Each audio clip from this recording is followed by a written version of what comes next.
Boa noite, amados irmãos.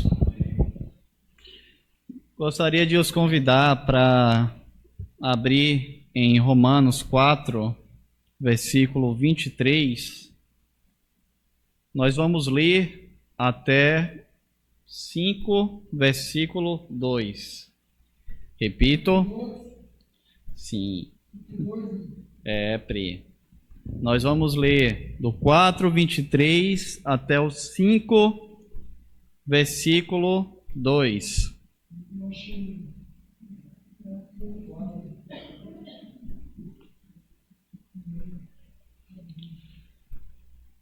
Amém? Vamos lá. Eu vou ler o versículo 23 e os irmãos vão me sucedendo assim até o final, até o versículo 2. Vamos lá. E não somente por causa dele está escrito que lhe foi levado em conta, mas também por nossa causa, posto que a nós igualmente nos será imputado, a saber, a nós que cremos naquele que ressuscitou dentre os mortos, a Jesus, nosso Senhor, o qual foi entregue por causa das nossas transgressões e ressuscitou por causa da nossa justificação. Eu acabei lendo direto, gente, era pra... Vamos ler 1 e o 2 juntos. Justificado, pois, mediante a fé, temos paz com Deus, no meio de nosso Senhor Jesus Cristo, por intermédio de quem obtivemos pela fé a esta graça na qual estamos firmes. Gloriamo-nos na esperança da glória de Deus. Amém. Vamos orar mais uma vez. Bendito Senhor, Tu és santo, Pai, verdadeiramente, a Teu nome somente devemos dar glória, Pai. Tudo Tu fizeste, Deus, para tornar manifesto, meu Deus, para que soubéssemos, Pai, que somente a Ti, meu Deus, nós devemos nos voltar e somente a Ti devemos prestar adoração, Pai. Te bendizemos pela salvação em Cristo Jesus e eu te peço humildemente, Pai, que agora, nesse momento, o Senhor tenha misericórdia de todos nós, meu Pai. Tenha misericórdia de Tua igreja aqui reunida, meu Deus. Tanto dos irmãos, Pai, que se põem sentados para escutar, meu Deus, quanto desse miserável, Pai, que vai pregar, Deus. Tenha misericórdia de nós e nos concede temor, meu Deus, para estar na presença do Senhor, meu Deus. Pai, tudo isso nós te pedimos com perdão dos nossos pecados, em nome de Cristo Jesus. Amém. Amados irmãos, muitas vezes nós, principalmente esse que está falando aqui, pecamos em um ponto, infelizmente. Mesmo ao confiar no Senhor e no que Ele pode fazer, ansiamos mais pelo futuro dessa vida. Será que aquele projeto dará certo? Será que dará errado? Será que acontecerá? Será que estarei vivo? Mas há uma fonte, meus irmãos, de alegria infinita proposta, que jorra de eternidade para eternidade, pois o mundo existe para que a glória de Deus seja manifesta. E isso foi proposto através de Cristo Jesus. E, meus irmãos, olha que notícia maravilhosa. Isso já foi feito. Cristo já pagou o preço, isso já foi conquistado. E as consequências disso chegam todos os dias e chegarão para todos sempre, para aqueles que estão em Cristo Jesus. Por isso, a mensagem de hoje tem por título Os efeitos da justificação em Cristo Jesus. Eu sei que tem um tempinho desde que a gente conversou a última vez sobre essa carta aos Romanos, então um breve resumo. No capítulo 1, do versículo 16, Paulo apresenta o que ele está agora retomando. Ele apresenta o tema da justificação pela fé, no conhecido versículo, como está escrito, o justo viverá pela fé, citando Abacuque, quando ele diz que o evangelho é o poder de Deus para a salvação de todo aquele que crê. A partir do versículo 18, então, ele vai dizer por que o evangelho precisa salvar as pessoas de alguma coisa. Se o evangelho é o poder de Deus para a salvação, ora, as pessoas precisam ser salvas. Mas salvas do quê? Então ele começa a responder isso a partir do versículo 18 do capítulo 1. E ele vai dizer, porque aqueles que nunca haviam escutado falar da palavra, os gentios, porque eles precisam ser justificados, ou seja, porque eles precisam que alguém os declare inocente. Esse alguém aqui é o Senhor. A resposta simples é porque eles também são culpados. Paulo vai expor que eles têm uma revelação de Deus, mesmo sem nunca terem lido a Bíblia, e eles não obedecem àquilo que eles receberam de Deus. Eles sabem que é um Deus que se torna manifesto através das coisas criadas, através da consciência. Eles não se voltam para Ele e são, por isso, indesculpáveis. Eles merecem a condenação e, por isso, esse primeiro grupo precisa ser salvo. Depois, no capítulo 2, ele vai falar sobre aqueles que conhecem a lei. Primeiro ele fala sobre os moralistas de forma genérica e depois ele se estreita sobre os judeus, aqueles que conheciam a lei. Eles também precisavam ser salvos, precisavam ser declarados inocentes, eles precisavam de justificação. Por quê? Porque eles conhecem a lei, mas não a obedecem. Então Paulo, veja como ele está montando a argumentação. Aqueles que não conhecem a lei, aquilo que eles conhecem mediante a parte da lei, eles não obedecem e estão condenados. E os que conhecem, obedecem? Não. Então, ele conclui no capítulo 3, todos pecaram e carecem da glória de Deus, ou seja, ninguém consegue atingir aquilo que Deus quer. Deus requer um padrão que nenhum homem consegue atingir. Ninguém aqui consegue atingir o padrão que Deus requer de nós. É essa a conclusão que Paulo tem no capítulo 3. E logo após concluir isso, ele começa a apresentar, então, como alguém pode ser salvo. E ele retoma o tema da justificação pela fé. Ora, alguém que lê isso pode pensar que Abraão, que muitas vezes é citado como exemplo de obediência, foi salvo por causa de sua obediência.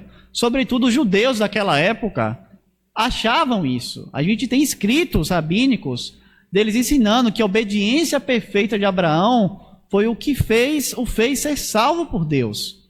Então, ele pega esse principal exemplo e expõe no capítulo 4 como o mesmo Abraão foi salvo mediante a fé. Abraão foi salvo por graça. Abraão também era um pecador. Então, ele pega esse exemplo e faz. E após refletir sobre isso em todo o capítulo 4, nós chegamos aqui no final, justamente a retomada, onde ele menciona esse exemplo e o aplica a nós. E a primeira parte desse texto que nós lemos é justamente isso.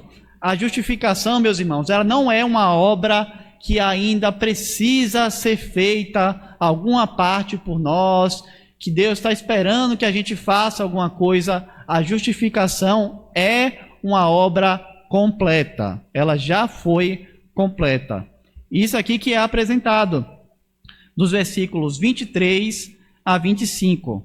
Vamos ler de novo? E não somente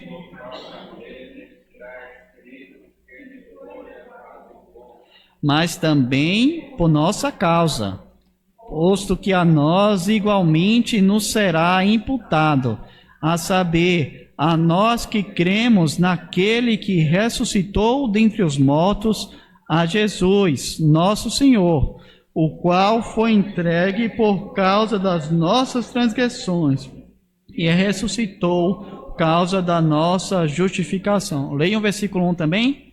Justificado, pois, mediante a fé, temos paz com Deus por meio de Jesus Cristo. Amém. Vejam, os tempos verbais aqui, eles são importantes. Sobretudo no versículo 1, veja que a palavra é justificados. A ação já aconteceu, é uma consequência do que foi dito anteriormente. Ele disse que Cristo já fez algo e por causa disso nós já estamos justificados, já foi completo, não é algo que seremos justificados. A palavra aqui é justificados no passado. Já aconteceu, já acabou, já é um ato consumado. E veja, quando a gente olha também para o versículo anterior, 25, nos é dito que Cristo foi entregue. Cristo já foi entregue. E também ele foi entregue por causa de nossas transgressões e ele já ressuscitou. Ora, se esses eram os requisitos para a justificação e eles já aconteceram, acabou. Está consumado, meus irmãos. Tudo já foi cumprido. O propósito dessa entrega já foi cumprido, que era a nossa justificação. João 3 vai dizer nos versículos 14 a 16: E do modo por que Moisés levantou a serpente no deserto, assim importa que o Filho do Homem seja levantado, para que todo aquele que nele crê tenha vida eterna, porque Deus amou o mundo de tal maneira que deu seu Filho unigênito, para que todo aquele que nele crê não pereça, mas tenha a vida eterna. Veja, esse texto aqui às vezes nos foge o todo, né? Nós estudamos ele aqui com o pastor Paulo no ano passado, ele expôs esse texto. E uma das coisas que nós vimos é que aqui nós estamos vendo uma conversa sobre o novo nascimento. Nicodemos não sabe como um homem poderia nascer de novo, porque nascer é um ato passivo. Nenhum de nós aqui escolheu que ia nascer. Nenhum de nós aqui teve uma parte ativa sobre isso. Então Nicodemos pergunta: como um homem pode nascer de novo? E Cristo, após vários momentos da conversa, ele explica qual é a base para o novo nascimento. A base para o novo nascimento é explicado na analogia da serpente. Se vocês lembrarem, aqui os israelitas, mais uma vez sendo desobedientes, Deus envia uma praga de serpentes abrasadoras que estavam matando as pessoas. Então é feito uma serpente, é colocada numa haste e ela é levantada. E quando as pessoas olhavam para aquela serpente, elas eram curadas, não pela serpente, mas pela fé no meio que Deus havia provido para livramento daquela praga. Aí está a analogia. As pessoas não precisavam fazer, elas olhavam para a serpente e por meio disso eram salvas. Assim, o Filho do Homem levantado, olhar para ele é o que é necessário para que toda a condição seja cumprida. Então, o novo nascimento está diretamente ligado a nós olharmos para Cristo. Ou como nós temos em outra passagem, quando Cristo, antes de morrer, cumpre toda a Escritura e diz: está consumado. Cristo está colocando uma palavra ali, meus irmãos, que evoca um cumprimento de todas as condições. É como se ele dissesse: olha, tudo que tinha para ser feito, tudo que me foi ordenado está cumprido. A missão de Cristo é completa, meus irmãos. Cristo não depende de nenhum de nós. Ele fez tudo o que precisava ser feito. O preço já foi pago. E todo aquele que está em Cristo Jesus já está justificado.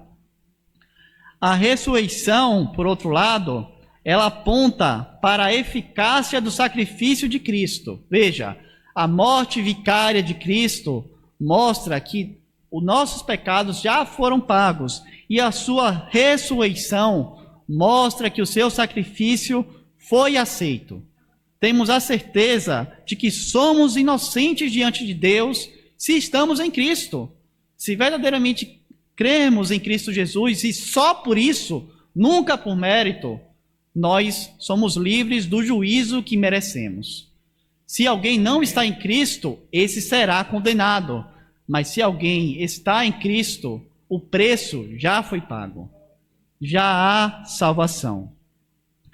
E por isso, meus irmãos, nesses textos que nós lemos, tudo que se refere a condições para a justificação está no passado.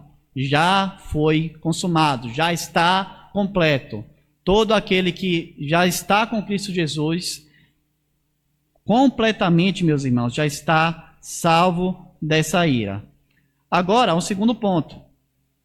Após esse texto nos falar sobre essa obra completa, nós também temos algo sobre o meio de justificação. Então, sobre esse meio, nós vamos ler os versículos 1 e o versículo 2. Peço, por favor, que vocês leiam. Justificados.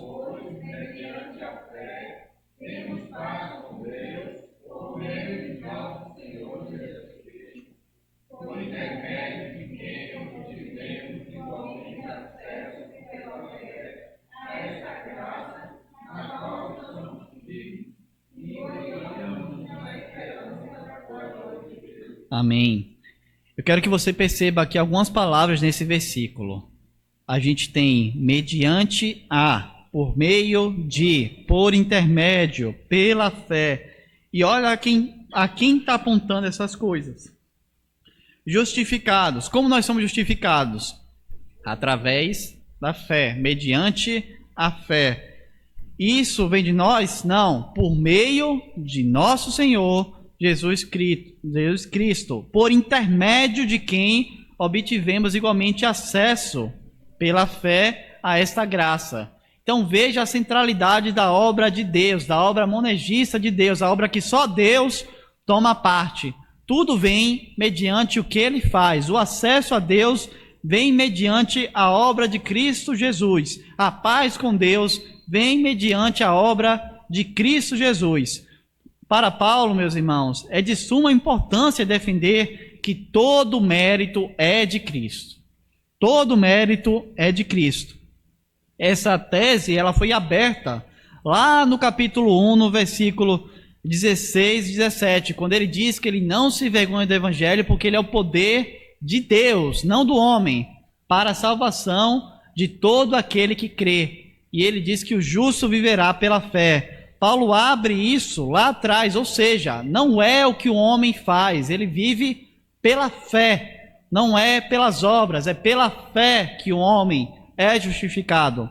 Paulo abre isso, e como nós já falamos, ele passa 2 capítulos discorrendo sobre do que o homem seria salvo. Ele fala sobre Abraão, e depois de falar tudo isso, ele ainda faz essa conexão dizendo, a justificação então, ela não é por méritos. Se os gentios pecaram, se os judeus pecaram, se todos pecaram, de quem vem a salvação? Vem de Deus, através de Cristo. E ela é recebida por meio da fé. Fé essa que não vem de nós, mas é dom do próprio Deus. Então não sobra nada para nós, meus irmãos. Não há mérito nenhum em nós. Nós só contribuímos com o pecado que torna necessária a morte de Cristo. Veja, através de Cristo, não por obediência pessoal. E o acesso à graça que está manifesta aí, também é através de Cristo. Não sobra nada para nós. Por isso que o próprio Paulo vai dizer um pouco mais à frente, porque dele e por meio dele e para ele são todas as coisas. Meus irmãos, Deus faz tudo para a sua glória e ele é digno, porque a salvação é uma obra dele e somente dele, em Cristo Jesus. Agora, o ponto central desse texto aqui, nós falamos sim sobre a extensão dessa obra, sobre como ela já aconteceu, do meio, ou seja, a gente viu que ela é através de Cristo, mediante a fé. O texto fala mais especificamente sobre os frutos dessa justificação, porque você pode estar aí pensando, tá, então Cristo fez tudo, eu posso viver minha vida do jeito que eu quero. Nada mais enganoso. Se você foi salvo, devem haver frutos. A Bíblia é muito clara sobre isso. Se Cristo verdadeiramente morreu por você e você creu de coração, você então vai olhar para Ele e vai mudar a sua vida. Você não vai viver como quer, porque quem vive dessa forma mostra que ainda não creu de todo o coração. É apenas um convencimento racional, talvez, ou algo ritualístico. Você bate o ponto domingo na igreja, você lê os seus textos, você ora às vezes quando lembra de Deus, mas você nunca se voltou verdadeiramente para Cristo se você não tem os frutos que a Bíblia requer de você. Vamos ver alguns desses frutos aqui. O versículo 1 e 2 do capítulo 5 diz: justificado, pois, mediante a fé, temos paz com Deus, por meio de nosso Senhor Jesus Cristo, por intermédio de quem obtivemos igualmente acesso, pela fé, a esta graça na qual estamos firmes, e gloriamo-nos na esperança da glória de Deus. Eu quero que você observe aqui algumas contraposições ao que já foi escrito. Você pode não lembrar, porque já foi há muito tempo, mas o capítulo 1, a gente teve uma exposição inteira sobre a ira de Deus que se manifesta contra o pecado. E aqui agora, nós estamos vendo que nós temos em contraposição paz. Então, o estado natural do homem é de ira contra Deus. O estado do homem justificado é de paz com o Senhor. Deus não mais está irado, porque os nossos pecados já foram colocados na conta de Cristo e já foram pagos. Deus agora é propício para conosco. Deus não mais está irado com os seus filhos.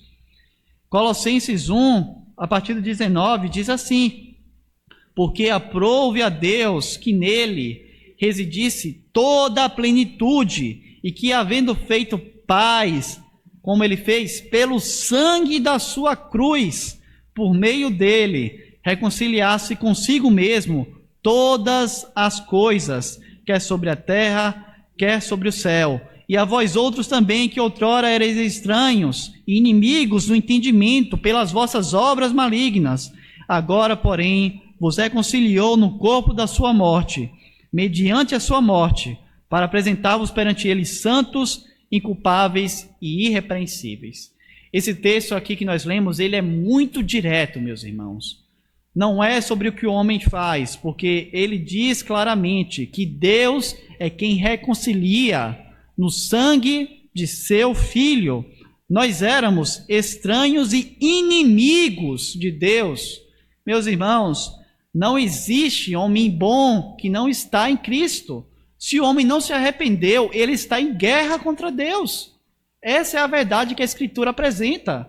Não existe meio termo. Não existe amigo passivo de Deus. Aquele que diz que, eu às vezes oro, mas eu não sigo o que a Bíblia diz. Meus irmãos, se você está em Cristo, você está com Deus em paz com você. Mas se você não está, você é filho da ira. Como Paulo mesmo diz lá em Efésios 2, por natureza, filhos da ira. Veja, se você não está em Cristo, Deus não está bem com você. Ele sim lhe dá coisas boas, mas é porque ele é bom. Ele está prolongando, sendo misericordioso, sendo longânimo. Mas se você não se arrepender, o que resta é juízo. Está dito em Ezequiel: Deus não tem prazer na morte do ímpio, antes que ele se arrependa e viva. É necessário que o homem se arrependa e se volte para Deus, para que ele não sofra a ira que ele merece. O homem que se vê como bom, ele também é mau, como o próprio Isaías disse: nossas obras são como trapo da imundícia diante de Deus. Trapo da imundícia, meus irmãos, eram o absorvente da época. Isso é que nossas obras são perante Deus, algo sujo que deve ser descartado, algo impuro. Isso que as nossas obras são diante de Deus. Não há nenhuma margem na Escritura para você achar que porque você faz uma caridade, que porque você é uma pessoa cordial no dia a dia, dá um bom dia, boa tarde, porque você ajuda alguém, por causa dessas coisas, você está bem diante de Deus. Porque o padrão do Senhor é Cristo Jesus. Ninguém jamais alcançará, mas nele nós não precisamos fazer mais nada, nós fazemos porque ele nos salvou, não para a nossa salvação. Todo aquele que confia em Cristo, meus irmãos, esse sim, ele tem paz com Deus. No pior momento de sua vida, o mínimo que você tem, como diz o reverendo Lidório, é o Deus único, todo-poderoso, como um Pai de amor, que enxerga em você, não a sua pecaminosidade, mas enxerga os méritos de Cristo. Isso é o que todo crente tem. Como diz um verso de uma música conhecida, o nome da paz foi declarado na cruz. O nome da paz é Jesus. Esse é o nome da paz que nós temos com Deus, os méritos de Cristo, não através de obras nossas. Uma segunda contraposição, nós falamos sobre a ira que é apresentada nos capítulos iniciais, no 1 e no 2, em contraposição à paz com Deus. Uma segunda contraposição diz a respeito da glória de Deus.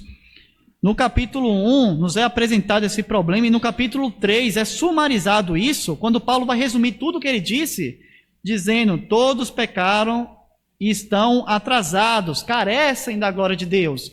Ou seja, eles falham em chegar onde Deus quer que eles estejam. O homem, naturalmente, ele carece da glória de Deus. Esse é o problema que resume o pecado do homem. O homem decaído, ele não glorifica a Deus. Ele não está em busca da glória de Deus. O homem falha por pensar em si. Tim Keller, quando ele está analisando o texto de 1 Coríntios, ele vai dizer que o problema que é apresentado ali, quando fala sobre eu sou de Paulo, eu sou de Apolo, quando ele está analisando o partidarismo na igreja de Coríntios, onde as pessoas então se dividiam para tomar partido de um mestre ou de outro, ele diz que Paulo não é nada, que Apolo não é nada, mas que Deus é tudo. O que é apresentado então por Tim Keller é que a visão bíblica é que nós não devemos pensar nem mais de nós mesmos, nem menos. Nós não devemos pensar em nós, devemos pensar em Deus, e a partir de Deus então nós vivemos as nossas vidas. Ao invés de olharmos para nossos méritos, para grupo A, para grupo B, para Apolo, para Paulo, nós devemos nos gloriar, conforme esse texto, na esperança. E qual esperança é essa? A esperança que o Deus que proveu essa grande salvação, o Deus que nos justificou, o Deus que nos santifica, o Deus que fez tudo isso, ele há de glorificar o seu nome. Isso é certo, meus irmãos. Esse Deus, ele vai glorificar o seu nome. Essa deve ser nossa esperança. Devemos lembrar, Deus vai levar tudo para que o seu nome seja exaltado. E nós sabemos que o nome dele é digno. E nisso, então, nós nos regozijamos. Esse Deus vai fazer com que todos se dobrem diante de Cristo Jesus, como é dito em Filipenses. Isso é uma certeza. E nisso, apenas nisso, devemos nos gloriar. Nós servimos a um Deus todo-poderoso. Se glorie nisso. Se você quer se gabar de alguma coisa, se gabe disso. Nós servimos a um Deus todo-poderoso, um Deus justo, um Deus que nos declarou inocentes, um Deus que nos salvará e um Deus que prometeu que voltará e consumará a sua obra. Como o Salmo 115 diz, meus irmãos: não a nós, Senhor, não a nós, mas ao teu nome dá glória, por amor da tua misericórdia e da tua fidelidade. Porque diriam as nações: onde está o Deus deles? No céu está o nosso Deus, e tudo faz como lhe agrada. Nós descansamos então, meus irmãos, na certeza de que Deus busca a sua glória. E ante essa mensagem, há duas posturas. Se você sabe que você vive a sua vida olhando para esse Deus, buscando obedecê-lo, lutando contra o pecado, isso são sinais de que você é dele. Se você não se conforma contra o pecado, mas o busca e luta contra ele constantemente, você está em Cristo. E por isso, está salvo, o preço já foi pago. Você não pode alcançar essa salvação através de obras. Mas, se você é aquela pessoa que não sabe qual é o seu estado diante de Deus, aquela pessoa que obedece ao Senhor quando é conveniente, que lê a Bíblia quando é conveniente, que fica indo e voltando, incerto na fé, ou mesmo que só é religioso, vem à igreja, faz as suas orações, mas quando sai esquece, ou mesmo dentro do ambiente da igreja, busca viver olhando para si, não para Deus. Meus irmãos, cuidado, porque esse Deus que nos justificou em Cristo é o Deus que teve que punir o seu próprio Filho para nos salvar. Então, o que restará para aqueles que não se arrependeram? Restará um castigo eterno. O dia da salvação é hoje, meus irmãos. Se alguém acha que não está corretamente diante de Deus, nós temos que clamar por misericórdia ao Deus soberano. E com a sua graça, Ele pode lhe salvar, mediante a fé, através de Cristo Jesus. Convido os irmãos agora